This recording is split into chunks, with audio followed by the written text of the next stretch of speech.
Бүгүн 2023-жылдын 8-август күнү Кыргыз Республикасынын Ички иштер министрлигинин баңгизаттарды мыйзамсыз жүгүртүүгө каршы күрөшүү кызматы ведомстволор аралык комиссиясы менен биргеликте ички иштер органдары тарабынан баңгизаттарды мыйзамсыз жүгүртүүдөн алынган баңгизаттарды, психотроптук заттарды, прекурсорлорду жок кылуу максатында атайын иш-чара өткөрүп жатат.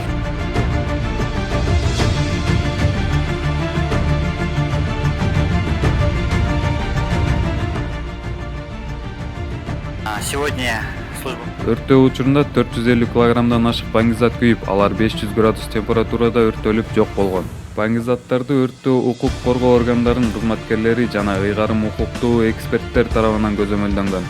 Комиссия курамына Ички иштер министрлигинин Саламаттык сактоо министрлиги, Сот департаментинин Жаратылыш ресурстары, экологиялык жана техникалык көзөмөл министрлигинин, ошондой эле жергиликтүү өз алдынча башкаруу органдарынын кызматкерлери кирди.